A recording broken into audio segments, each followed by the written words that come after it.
I have nothing. I have nothing left. It's a mental thing for sure, not an ability thing. But he started trying again when he realised there was only 3 of them in it. We've got a couple of quiz questions for us.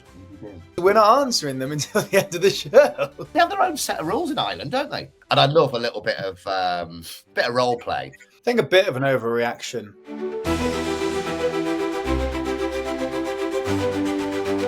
Well, not a lot happened this weekend, did it? So thanks for watching. You'll join us next weekend. Wow. Frankie, Joel, where do we start? There is only one place to start, but boys, what a weekend, Joel. Yeah, it was brilliant. I was really gutted. I was in London all weekend, so I was on a train. So you get free Wi-Fi. That obviously doesn't work. So I'm there like this, trying to, go around my phone, trying to get everything. And why is it 2 hours? It always cuts out. It's like they know, isn't it? It doesn't matter where you're streaming it from. It's 2 hours. It always knows. So I had my magic stick and got to the hotel and watched everything back. And I'm still a little gutted over a couple of results. One I did get right by accident, and it was a complete fluke, and I should be playing the lottery. But more on that later. But what a weekend. It might be the best weekend so far. You only needed to get to the second hurdle, not the second last, with the Wi-Fi. Why are you bouncing up and down? You're still riding him. And in 48 hours, he's gone from heartbreak to excited. We're interested what he's excited about. But, Frankie, I know you were at Newbury, which has some cracking racing itself. And obviously, you've recently been to Gordon Elliott's and you had a cracking day at Fairy House as well. So you must have been loving this weekend. Yeah, a lot happened. It was, we'll get stuck into it, but I enjoyed watching Wendigo on the Friday.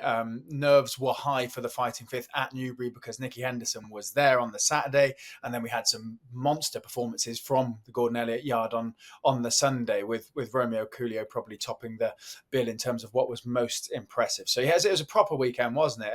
And that's without even mentioning the winner of the Coral Gold Cup, the big one at Newbury, Panic Attack, who God knows where she pulled that performance from. So yeah, something happening all over, and we'll have to digest it now. We will. Right, I think she's Grand National bound, isn't she? Panic Attack. So don't forget, before we get started, please like, subscribe, and not only this Road to Cheltenham series every single Monday ahead of the big one in March, but of course the Punters Guide. We're trying to find you a few winners, and we're all unanimous on Gorgeous Tom on Friday. Give us a good run for our Monday. The Hennessy on Saturday. I hope you're not giving in to the horses coming down with colds. There's a few viruses about in the racing world. So please like and subscribe. But you're right, what a weekend. Tiapu versus Bali Burn, a great race in the Hatton's Grace for the second weekend running, a brilliant matchup in Ireland. We have some brilliant racing at Newbury. We'll get the run the rule over that. The other action at Fairy House as well. It was a Gordon Elliott benefit. And the horse in focus today is going to be Romeo Coolio, because we're just trying to work out where he may pitch up in the race later on the season. But there's only one place to start, boys. The most dramatic of renewals in the Fighting Fifth. We'll talk about the winner shortly. We'll talk about the new Lion. But obviously the question that everybody is asking, and this morning Nicky Henderson has ruled out retirement. So now we're flat, continue on the hurdles trail, or go chasing. And well, you start, Frankie, because you absolutely adore him. Look, best thing is he got up, he galloped away. That's the third fall, all similar types of falls as well, stepping hurdles, a third time in 4 races. He can't go on doing this. He's a massive star for the sport, so we don't want anything to happen to him. What decision do they make next? Yeah, it's hard, isn't it? It's really hard. It's the way that he's falling which makes it hard, because he's just so guessy. He looks so unsure of himself. And I almost want to say that maybe he's got too good at falling and got away with it too many times and got up completely unscathed, that there's no sort of not danger in the jump to him, but he's not being forced to jump them. I know the hurdles have been spoken about being padded and all the rest of it, but he's getting away with just pretty much going through them, isn't he? And he's second guessing himself, and it is a real funny one. It's a mental thing for sure, not an ability thing, because we know he can jump, and he jumped the rest of the track brilliantly without his jockey on board. But it's something is happening that's making him just hesitate for half a second, and that's where he's coming undone. So I'm not sure what the answer is. My initial thoughts was, if he's as fit as he has ever been, he's fitting well, he's come out the race fine, then you probably kick on to the next race that was planned for him. Retirement's not an option. Let's stop talking about the Ascot Gold Cup for now. That's ridiculous. You could send him chasing, but that's not been set out in his programme. If you think about him as any other horse, you'd have a fall at the second, he gets home, he's fit and well, you train him, and you crack on to the Christmas hurdle. But it is tough to watch because one, it's just so shocking. Two, it's so disappointing because you don't get to see him race, and we know how good he once was. And three, you are right. There's a little part of you that goes, oh God, I can't see him fall many more times, or I don't want to see him fall any more times. So it was a complete shocker, and that wasn't even the end of the shocks, was it? But if I was to try and guess what would happen, I reckon they'll go to the Christmas hurdle, would be my guess. I mean, I'd be tempted to take him chasing. As I said to Frankie, I wouldn't be putting my hand up and offering to ride him on his chasing debut. But I was thinking make him concentrate more. He has to create that shape. He won't be stepping at his fences. And obviously, there was talk going into it that apparently he actually unseated schooling in the run-up to the Fighting Fifth that week as well, Joel. Yeah, two things. Nicky Henderson's ruled out 100% it's a no-go for chasing, which is quite scary because that's what he was bought for originally, I thought. And the way that Nicky says, there must have been something that's gone on at some point. He said he'd schooled over smaller fences, but it's just not for him. So unless he tried to top himself over those at home or something like that. But that was a couple of years ago, wasn't it? When we're talking about where's he going to go next year? Will he stay hurdling? Will he go chasing? One of those things. So retirement's a no-no, and fences is a no-no. Like Frankie said, fell at 2, jumped the 3rd without a jockey on. Now, I love, I went to drama school for a couple of months back in the day, darling. And I love a little bit of role play. And I'm thinking, if the horse was our horse and we're sitting around Nicky's kitchen table, what would we do? There's no stud value, obviously. It's only, what, is he 8? 8 coming up? 9? 8, yeah. Yeah. And he's really, really high class. The obvious one is to go on the flat. But with the way that racing welfare is as well now, you don't want to see another fall. That fall looked really bad in live. It looked really bad. And then the horse was up before Nico, to be fair. I think, and again, I'm just putting it out there, and obviously Michael Buckley and Nicky Henderson have been friends for a very long time. I'm all for switching stables. That's nothing against Hendo or from Nichols to Skelton or from Skelton to Mullins or whatever. I just think it's a change, isn't it? It's a change. You've got to try something because you don't lose that ability. Your head's scrambled. I'm trying to be an equine vet now, but your head's completely scrambled. And maybe go somewhere else. And I was trying to think this morning, driving to work, and the only two I thought about were Harry Derham and James Owen, because you're not taking them to Nichols or Skelton or Mullins or Elliott. You're taking them somewhere else. Somebody, James Owen, can improve a horse, or his wife's a vet. Just getting the mind. I'm just thinking about certain things where it's a change. You know what it's like. You feel a little bit down. You got 2 weeks till you go on holiday or something. Probably getting a little deep, but just because I'd like to see him back over hurdles, and it won't break Nicky Henderson's heart, because if Michael Buckley sort of makes Nicky say it, going, I've done everything with this horse. I've done everything I can with this horse. And there's obviously something I can't get right. So he needs to go somewhere else, because I don't want to see the end of the hurdling, but I don't want to see another fall, because imagine if something really bad happens, the worst happens, that's what Nicky's going to be tired with, not a 50-year career of training great racehorses. It's going to be, he's the guy who did this to Constitution Hill. So I would move the horse. You obviously get a jockey change as well, and just see what happens. You can always go back. You can always go on the flat. That's my personal opinion. Interesting. And that's the thing, isn't it? It'd be horrendous if anything had happened, because he is kind of like the people's horses. The horse is the people's consciousness. I know Frankie, you at Newby, there's a clip of the guys watching him in the betting shop or on the big screens there, and it was literally his heart in mouth moment. But that wasn't the only heart in mouth moment of the Fighting Fifth, because almost a carbon copy of the fall of stepping at exactly the same flight. And when I say the same flight, I mean the same section of hurdles and the second last, but obviously going at speed. The New Lion came unstuck. He was under pressure at the time, but we know he stays well. He also looked like he may have tried to duck out of the first down the back straight. So now all of a sudden, Joel, he has question marks to answer. Yeah, we talked about this. It's not after timing on Friday. The one that I fancied the least is the one that stood up. Anzam, I don't know if it's greenness. I think he was beaten at the time. I really do think he was beaten at the time. And again, I'm not getting into the jockey bashing for Harry Skelton. A lot of people saying, Russia Blood the Head went up there. I think AP went in a little bit on ITV Racing, trying to suggest that it wasn't the cleverest thing to have gone on Needed Company and what have you. Twitter had a meltdown saying Mark Walsh should be on this next time. I just think the pair of the horses that stood up looked a little green. And also it's at Newcastle. Neither of them would have had that rowdy crowd, like a Newcastle fighting fifth crowd, would they? When you think about that, I'm not looking for excuses in any way. But I thought the horse was beaten at the time anyway. And he was doing that thing. Do you remember What a Friend? Was it the Hennessy when Denman won and that great weight carrying performance, and Sam Thomas was in the Fergie colours on What a Friend, and he looked like he was I don't know, he was hanging or pulling his neck or yeah, and it was looking around, and I don't know if that was greenness or it was the crowd or there was something there. And bearing in mind they are young horses, so there's not an excuse for Constitution Hill in that respect. He is a Cheltenham Festival, isn't he? Yeah, but have you ever been to the Fighting Fifth? No, I know what you're saying. Would have been noisy and rowdy, and there would have been a lot of pressure. Like I get that, yeah, jittery, I suppose you could say, might be the word for some horses and jockeys. But it's a different sort of noise. It's like Northumberland Plate Day. You've not heard a noise like that until you've been up there with 50,000 Geordies all been on Newquay Brown since 7 o'clock in the morning. It's a brilliant atmosphere, but they've all taken an interest as well, and I thought that's what I would have come down to.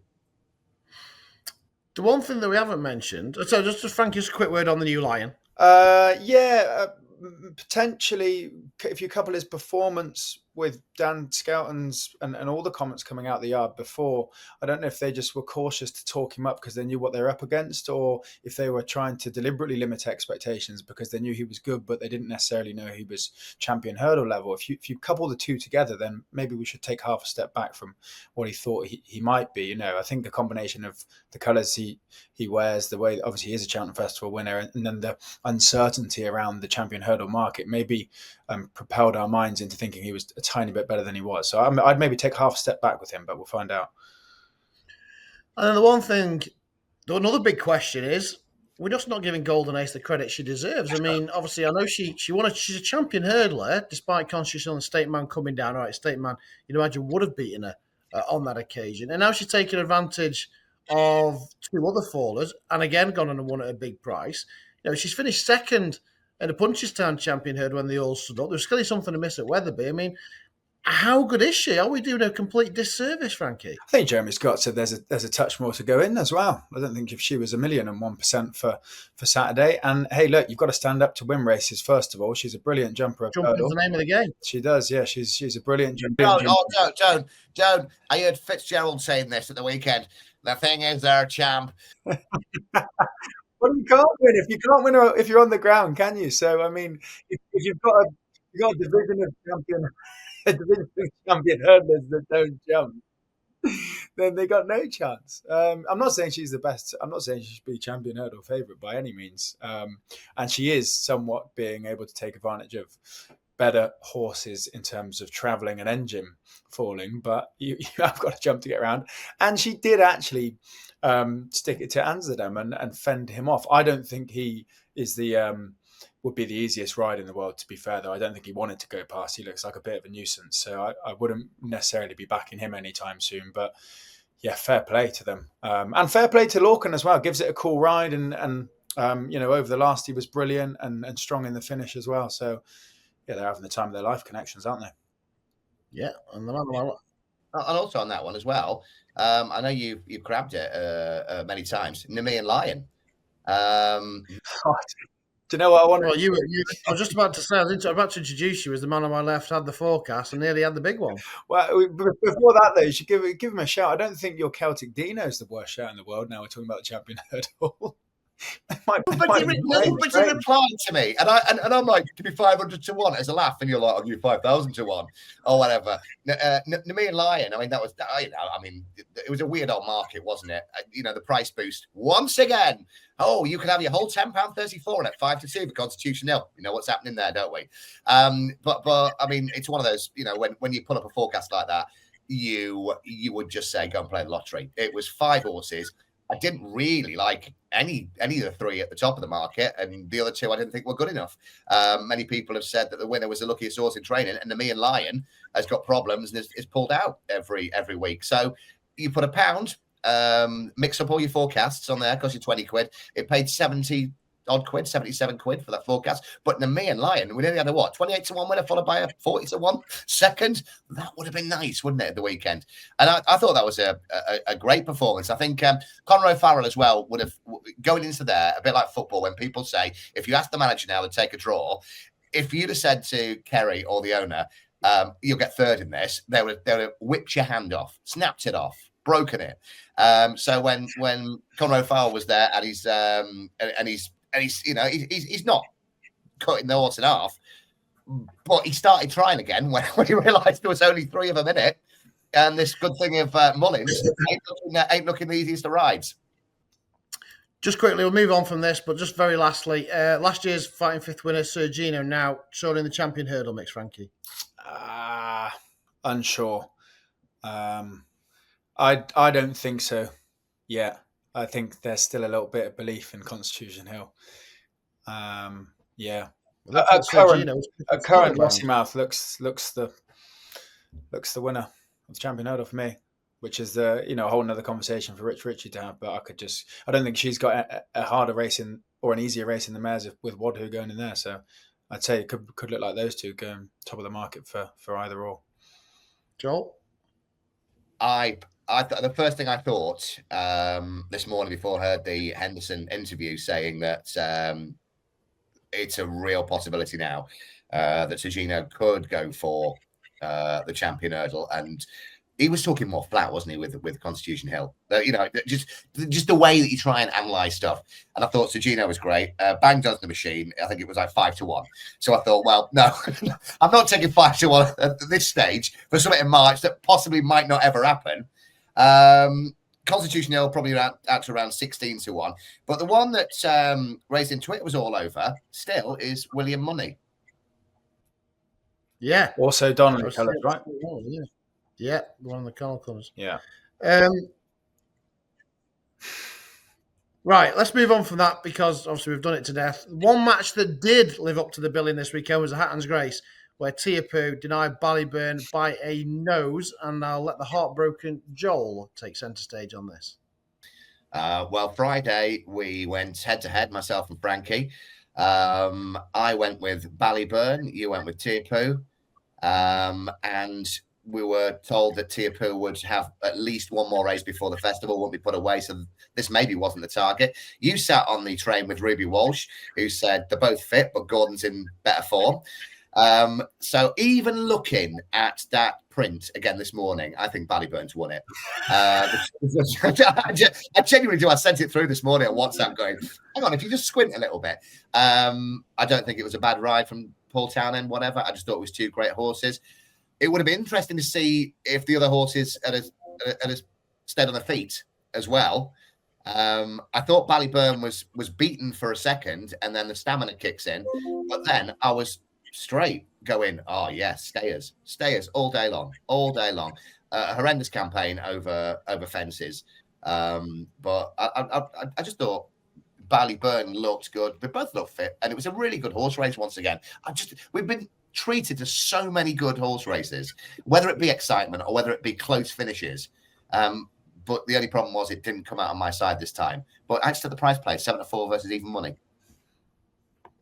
Yeah, a 5 to 2 and 11 to 4 Bali Burn favourite for the stayers now. So hard to split them still, Frankie. I think a bit of an overreaction in the stayers hurdle market for Bali Burn. He's never won over further than 2 mile 5. And although, yes, he was the horse finishing off best, that doesn't automatically mean he's the best stayer. It might just be the way the pace of the race was ran in the way that Jack Kennedy went first and Paul Townend went second, and he almost collared him, but doesn't automatically mean he's going to be better over further. I'd like to see him win over 3 miles between now and the festival if I was going to be backing him in at that price, and I don't reckon he'd shorten a whole lot. I think he's gone a bit too short. Actually, a rogue shout, but Cashdale Lad that fell. Gordon could probably slide him into the champion hurdle mix, couldn't he? He's won enough races over 2 miles, stepped over 2 mile 5, didn't quite get home. He's actually quite high caliber. So yeah, everything's been blown wide open, hasn't it? But my stayers hurdle, who I was most impressed with, who you probably were going to nudge me on to next, was Impose Trois. I thought he was as impressive as any, and he still remains an each way price. I thought he'd tighten right up and get closer to those top 2 in the market. I think the good thing about that, and I'm glad you mentioned Impose Trois, because I'm going to come on to him, and I'll start with you, Joel, is he's beaten a very strong leader as a horse that is very hard. Once he's out there and he's in full drive, it's hard to get past. Impose Trois was pretty keen at places in the long distance hurdle. I wasn't sure if he was actually going to go and pick him up, but he certainly showed his mettle. Yeah, I back strong leader. I'm having a great time in these second-iters. I thought Nico had given up at one point, and you say it was another one who was just lugging behind, and it wasn't the full Nico drive. But you can see the talent, can't you? You can really see the talent in the horse. Got the horse up to win, and I thought it was a really good performance. I think a lesser jockey would have panicked and messed it up, but I saw 12-1. And like same with Frankie, I think it's a great each way shout. Was what's the wording they always put? The distance. What is it when they don't win by far? You know what I mean. The distance. Well, it's usually masqueraded it from the handicapper, but he's not doing that, is he? Yeah, no, but you know what I mean. I mean, you look at it and you see how far he won by, and it wasn't massive. But you go, he's better than that. Yeah. I interviewed Nico after, and well, I should say I tried to interview him after. He was trying his hardest not to talk to anyone on Friday, because he would have known that the last question anyone asked him is about Constitution Hill on the Saturday. So I didn't get much out of him. But watching it, I think everyone's sort of reaction, it felt like a proper ding-dong as you're watching it. Sean's on the near side. You can see him in sort of full drive, and they're the 2 at the top of the market. So it felt like a ding-dong watching it live. And I kind of phrased that to Nico, and his immediate reaction wasn't, yeah, he was so tough. It was kind of like, yeah, he was tough, but I think he was implying it wasn't actually as hard as it might have looked. And when I watched it back this morning, if you look at the body language between Sean and Nico, I don't actually think Nico was flat out to get past him. I think he always thought he would. And I'd say, like Joel just said, probably the winning margin hasn't actually done him justice, and he is better than that. So I think there was quite a lot of positives to take from that, because strong leader jumped well enough. He's really, really tough. Sean Bowen's so tough in a finish, and he's actually gone past him. I wouldn't say with ease, but I wouldn't say it was as hard as it looked. All right, let's just move on again. A few Supreme Clues, Cocktail Brute, Scrambled Home, and the Royal Bond odds on are the better Supreme candidates out there. In terms of British, we saw Idaho Sun bolt up at, what was he, 14s on a banger. We're going to see the favourite My Daddy Paddy at Haydock on Wednesday. Any Supreme Clues for the weekend, Joel? No. I'll be dead honest with you. No, I didn't see any Supreme Clues at all. The market's pretty much unchanged. It's hard to get excited about, isn't it, this year? Yeah. I mean, I might be talking out of turn, but I have nothing. I have nothing left at all. I mean, My Daddy Paddy into favourite, but we want to see what happens. We'll see him on Wednesday. Frankie, what else I know you will want to mention? Before we get there, only a small shout. And I wouldn't be saying back him now, but just keeping an eye on the passing wife, purely because Cromwell's are in terrible form. They're not finishing off their races at all. Some of them look like they're half fit, or they're travelling well, and then they're just not finishing. Whereas he did, and wasn't miles off the front 2 by the time they crossed the line. So maybe one to keep on the side. Yeah, he thought stiffer track might suit him. Yeah. So that would actually be my one to take out the race. But as Joel said, I'm not excited about much for the Supreme at this stage, to be honest. All right, one horse that does need talking about, though, and I know you like talking about him, is Wendigo, who impressed in victory in the John Frankham. Yeah, I thought he did everything you would have wanted to see from him in regards to Cheltenham Festival. And obviously I have a connection to the syndicate, but That was one of the better days I've had on a track in ages. It makes such a difference when you've got a load of owners there that get behind a horse and really cheer it home. It was the John Franklin, which is a big race, but that felt like the biggest celebration of the weekend at Newbury. And everyone agreed that it was class. Whether you're watching it with no bet or whether you were part of another syndicate or you worked for the track, everybody there said, we need more of this. There was hundreds of owners, plenty of people in the paddock. The grandstand was buzzing when he won. So it was really, really good to see. And in regards to his performance, I thought it was great. We know he wants further, so it's a little bit quick for him. We know he'll go on softer ground and probably be better on softer ground. So to do what he did, and actually I like the fact that he had to be sort of scrubbed along and asked to get after it again, because it just gave you every sort of signs that he is a 3-mile chaser, as they've been saying, since his 5th in the Bartlett last year. So he's one again that I don't think maybe has quite been done justice in the market and still remains a reasonable price. That will be his target. I think he'll go to the Quarto Star at Christmas, and then he'll be off to the Brown Advisory. Is that what it's still called? The 3-mile novice chase anyway at Cheltenham. Yeah, Broadway. Yeah, and we know where he's going. We know he jumps. We know he stays. I think he's on track anyway. Joel. Yeah, I would have taken the second one out of there. I know he's had a run already, but no questions asked for Ben Pauling and Ben Jones. In running, I think that would have gone a little short. I really like no questions asked in there. It just didn't look as fit as a winner for me, but has had a run out already. I think it was Worcester, wasn't it? I'm some look now. Was it Worcester? Wendigo ran at Worcester, yeah. Yeah, Wendigo ran at Worcester. I was having a look. Surely you can't see those two turning the form now. I thought Wendigo had him all over. Yeah, well, maybe. And Wendigo's got a year on the horse. Well, what's Wendigo 6 and the Pauling horse is 7 coming to pay or whatever. I just made a note at the weekend. That was one that I thought was more to come. Didn't look 100% fit to me. Anything else in your notes from the weekend? My notes. Well, as we know, Frankie went to go and see Gordon on Saturday. He got the 1, 2, 3 in the bumper. The bizarre thing was the Fav went off 11 to 10 Premier Division with Paddy Mullins booked, which is it's a weird. They have their own set of rules in Ireland, don't they? You know what I mean? It's like over here you never get that. So yeah, the 1, 2, 3, the two Jigginstown horses, first and second in Premier Division, in third. I mean, on to bumpety bump, and he said none of those a champion bumper bound. Jimmy DeSoy at the weekend on Saturday. Yeah, giving weight to the Big Westerner, yeah. In the Big Westerner, yeah. He's the horse I could get behind. I know he's in the same division as Wendigo we just spoke about, but Jimmy DeSoy. And just keep an eye on, and it's one of those that we've put up for a while. If Joystick was trained by Dan Skelton, we'd be looking, going, what's the plan with this one? Joystick was, I think it was back and forth. I'll have a look out for that one. And there was what did I notice at the weekend? There was a McManus horse running. I've got to try and find it. Where I made a note of it. A McManus horse running at the weekend. Oh, bloody hell, I can't find it. I know it went off 13 to 2. I think it was 4th. I'll find it in a second before the end of the show. That is a notebook one. I mean, at the minute, you have got a lot of Dan Skelton and JP owned horses in there, but this looked one that you go. All right, I'll tell you what, whilst you find it, anything else on the weekend you want to make the punters aware of, Frankie?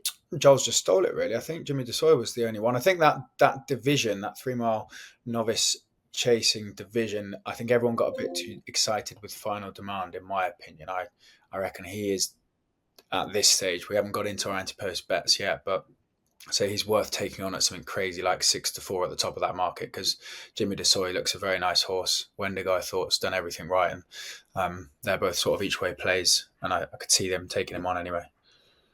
I found it. Well booked. It's Emma Lavell's. No, it's not. It's Lucinda Russell's. It was on the 125 at Newcastle at the weekend. Is that Darth Many or Mary or whatever it's called won that? In the staying handicap chase. Yeah, that was that. So yeah, have a look for that one. Wall books. That's like that was like an Ida trial in a way, wasn't it? Yeah, there's something there. And also, just while we're talking about stuff, who was backing? I mean, I put up at 6s each way. Who was backing Jasmine de Grugy at the weekend, the rehearsal chase? I mean, Frankie Booker picks up Dot Pick Me, which finished 3rd. Jasmine de Grugy was down to 6-5 at one point. I think went up 2-1. And I'm going, they've tried this before when it was rated 74 at Wincanton. And that didn't work. But no, 1-2-6.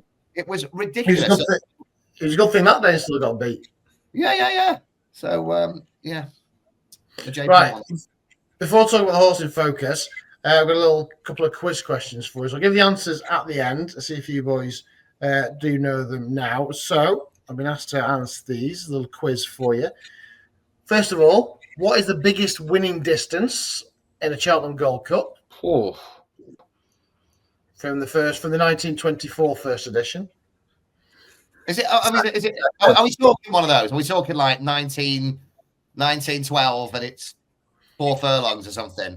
No, since 1924, since it was run as a Gold Cup. Then, how many races take place at the festival each year? Should know that. We all know that one. Do get confused, man.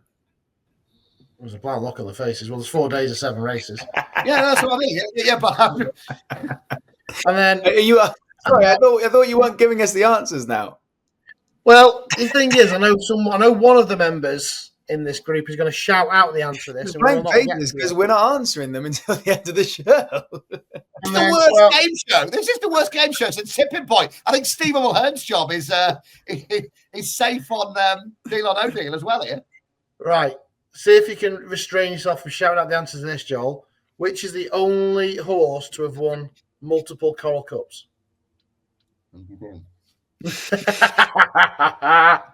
Right, answers after the show. Right, our horse in focus for this week is going to be Romeo Cooley. Before we talk about that, obviously Frankie saw him up close and personal when he went to Gordon Elliott's recently. How was that trip? It was great. Yeah, it was class.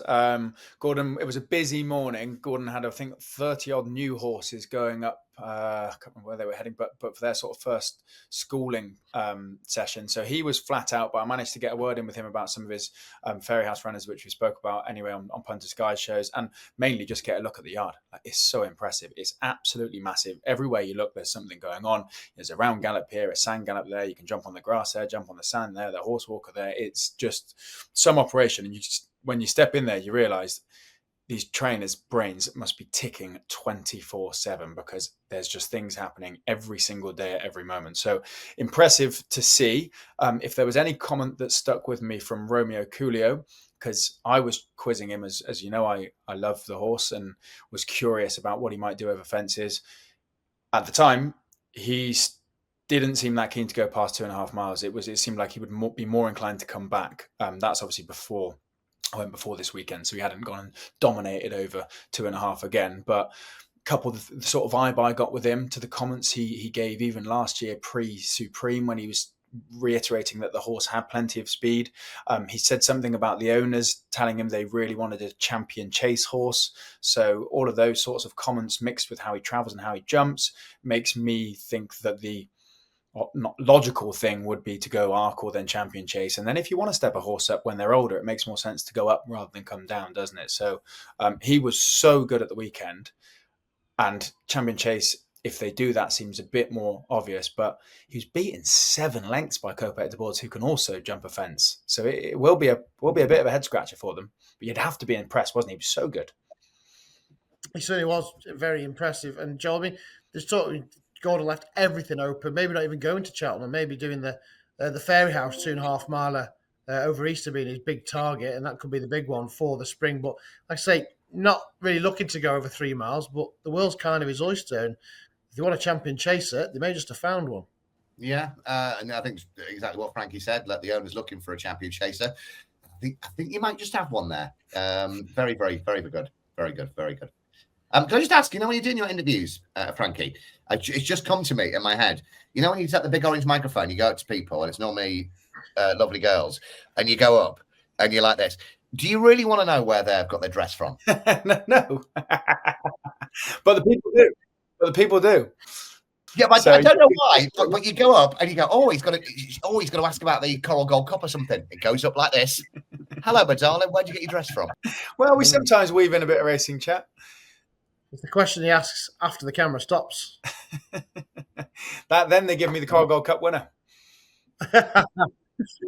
About where those dresses end up. Right. Yeah, Romeo Coolio. World is his oyster. And I know we spoke about Wendigo, and I know Romeo Coolio. When we spoke about Constitution Hill, this is like the Frankie Foster episode. All these horses that you love. Well, yeah, it was a good weekend, wasn't it? It was a great weekend. I was so impressed with Romeo Coolio. It's just a shame that Kopek de Boards exists, but it'd be a great race, that, in the Arkle. 2 miles, they both go flat out.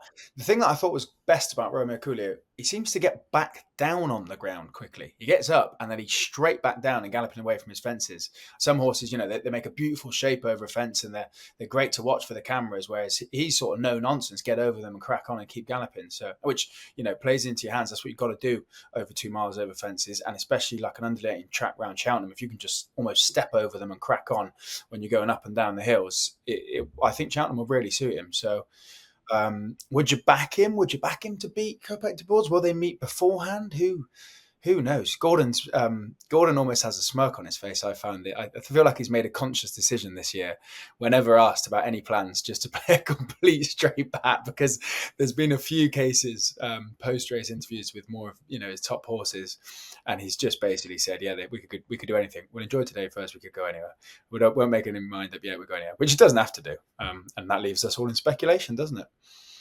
What, Four Hills next year.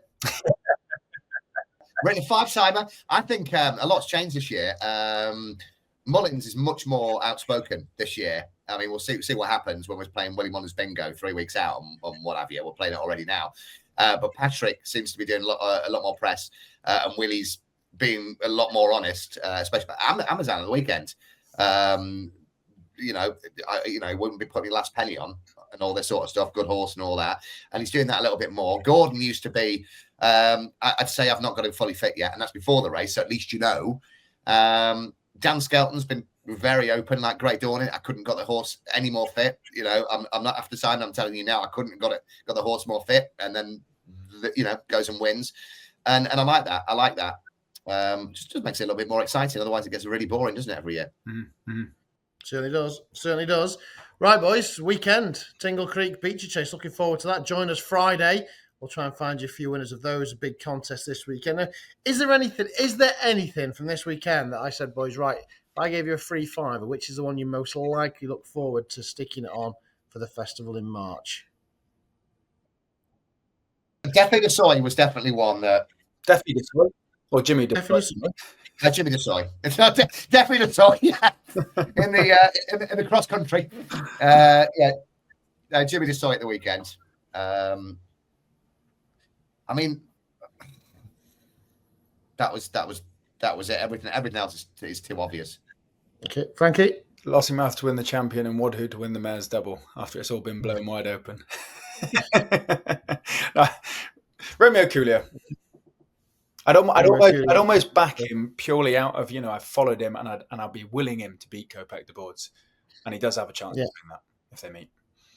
I think Impose Etoile that he's did himself no fate, no harm at all in winning at Newbury. I think he is a big player in the stage, like we kind of said after he won that Potential qualifier at Aintree. So, 3 to keep an eye on then. Be interested to see where they do pitch up next. Right. What an episode. We've gone over it a little bit. Need to answer those questions, right, boys? Longest winning distance of a Gold Cup. I think the horse that did it's pretty obvious.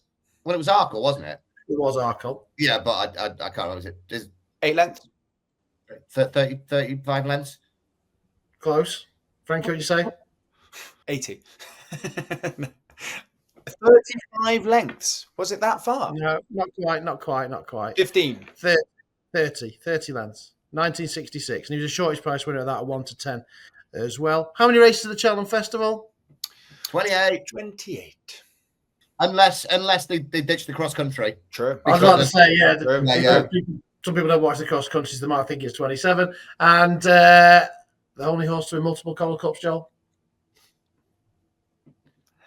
Sadly, not in training anymore. He's in Barbados. It's in Barbados, the lad. He'll be back for the spring. Yeah, he'll be back for the spring. Yeah, out of nowhere. Langadam for Dan Skelton. Indeed. So congratulations if you got those right.